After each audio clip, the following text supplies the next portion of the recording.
Hey guys, welcome to Anxiety Struggle is Real. My name's John Ledger, and as I start all of my videos, I'm not a doctor, I'm not a therapist. I'm a guy that's been dealing with panic and anxiety and other stuff for a long time. Learned a lot, read a lot, researched a lot, and I kind of feel like I know a lot. Maybe I don't, but I'm here to help other people that suffer with these things. This video, I might swear a lot. I'm going to warn you, and I'm upset that I feel the need to do this video. A while back, I did a couple on COVID and how we cope with that, people with mental illness being locked down and all that stuff. And well, we still have COVID. Now, on top of that, we've got a video of a man being murdered. We've got riots, protests, looting, fires, all kinds of craziness. And this is all happening in the middle of an election year, presidential election year. Well, other elections too, but presidential one's the big one. Um, we've all heard the expression, that's enough to drive a sane person crazy. I think of that right now. I think of the growth of mental illness, and I think about what it's doing, what is going on, and what it's doing to people like me and you in our minds. It's wreaking havoc in our brains. I know it is. Um, this video is not going to take sides at all. Um, I do have my own side or sides that I'm on.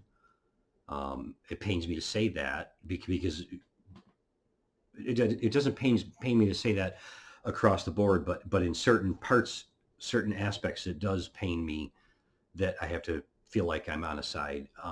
What we saw in that video, we all agreed on was murder, and yet we're still once again divided, extremely divided. We were divided before this. Um, this video is going to be about mental health. Okay, so don't comment about taking sides, any of it, please, because this is about getting through this and maintaining our mental health. On top of what I already said, we've got citizens getting injured and killed in this in what's going on. We've got that happening to police. They're getting injured. They're getting killed. It's we have people that feel like they're losing their country. We have people that feel like they've never had a country. I don't know if we could be any more divided. And all of this is bad for it's bad on so many levels. But when you have mental health issues and you're watching this go on, it again, it wreaks havoc. um, I already said this. I don't understand why we're divided, on but we are. Politically speaking, I guess I can understand, but as far as this other stuff, I don't get it. That's my little monologue about the whole thing. So what do we do? What do we do? Those of us that suffer with mental illness, all of this, what we see, it scares us to an extent, or to a great extent, maybe for some people. It increases our anxiety, increases our panic, it increases depression, it increases our catastrophic thoughts, our worries. It increases all of that. Well, I've got some suggestions for you, and they may seem obvious, they may seem basic, but you may have heard them before. But I want to offer this to you. So here we go. Number one, the media. Again, I talked about this during the COVID virus. Well, that's still going on, but when I did those videos, minimize your intake. Don't watch 2 to 3 hours of news every night. Don't watch an hour every night. You can do what you want. My suggestion is, the best way to get your media right now would probably be to read it so you don't get the visuals. But if you have to watch it, watch a half an hour maybe every couple of nights. Um, I heard a very famous person who I'm not going to name say last week to somebody, it was in an interview, if you want to feel better, turn off the news for a week and you'll feel phenomenal. Most people aren't going to do that right now. Be a great idea, but most people aren't going to do it. Minimize what you're taking in. They're just stoking fear. They're telling a lot of lies. We know that. Maybe not out and out lies, but twisted truths, and it all stirs it up for us. So try and minimize that. Social media. This is a big one. Um, just looking at your feed, you see post after post after post of stuff that's inflammatory, or that you don't agree with, and it raises up anger. Um, don't comment. It just is an example. If somebody says something negative about Joe Biden, and you are a Joe Biden supporter, don't comment, because you're going to get blown up and you're going to get mad, and that's going to stir up your anxiety. So let's say you're a Donald Trump supporter, and somebody puts something negative about him up there. Don't comment. Stay out of it, because it's going to stir the stuff up. I strongly suggest don't do posts right now taking sides, and not even just about the election, but about COVID. There's that. Should you wear a mask? We shouldn't wear a mask. I'm seeing people get blown up because they want to wear masks. Okay, that's nuts. If somebody wants to wear a mask, let them wear a mask. If somebody doesn't want to wear a mask, then they don't wear a mask. But don't get involved in that argument. Not right now. Um, the definition of a protest, the definition of a riot, all of these different things. Uh, just don't get involved in the arguments. Don't post about it, and don't get involved in the arguments. Do you remember the days when we got really sick of seeing people's meals on Facebook? That's what they would post. They would post pictures of their meals, or just the constant selfies. That would be great right now.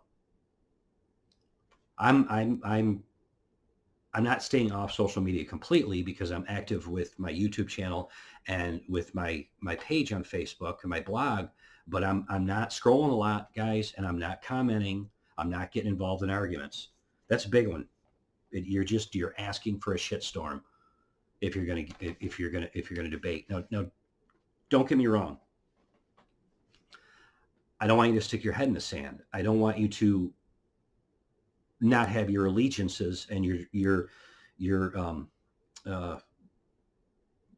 who you support or what you support.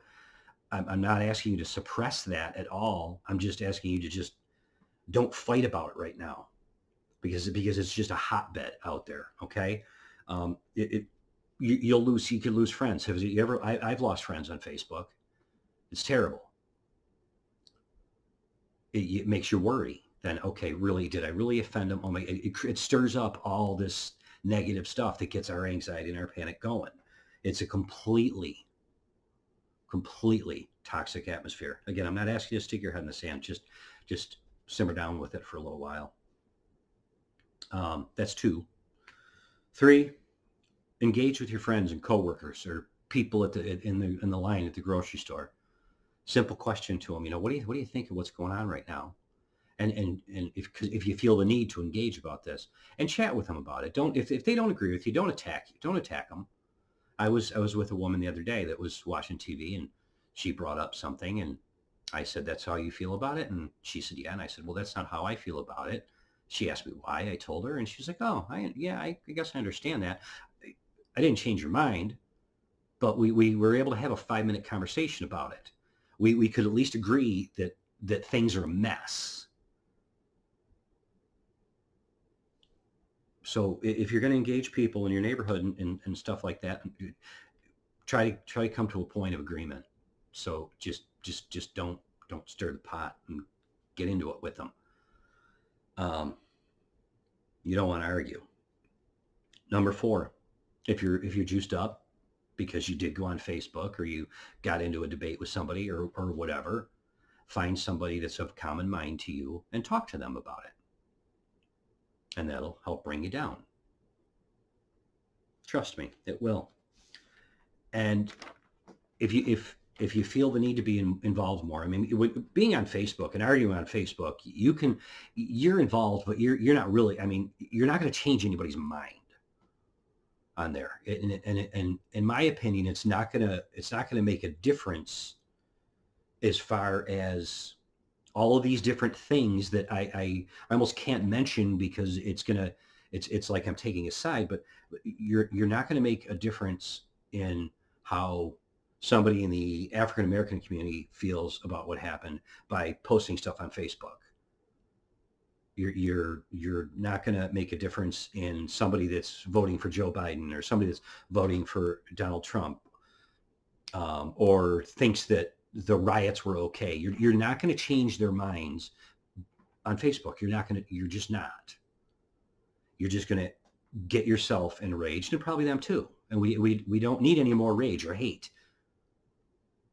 We don't need any more of that. Get involved in other ways. If you want to, politically speaking, if you want to support one of the two for president, you do support, put a sign in your front yard. Get involved locally to knock on doors or to make phone calls or do things like that. You can buy flags with your choice's name on it or with your cause on it. You can special order them. Donate money if you can afford it, even if it's just a couple bucks. Get involved that way. I don't know if those ways are going to make more of a difference. I would think making the most difference is going to be just engaging people and not promoting any hate and just getting along. And I'm not saying, why can't we all just get along? Because it's not going to happen. But for your mental health's sake, try and get along and try not to be inflammatory and catch what you're going to catch from that. That's really all I got. That's it. You guys just take care of your mental health because it's really tough right now. Try to limit what you see. Relax when you can. Meditate, breathe, pray. Pray for yourself. Pray for other people. Pray for our country. And pray this all simmers down. That's it. That's all I got. God bless, and I'll see you in my next video.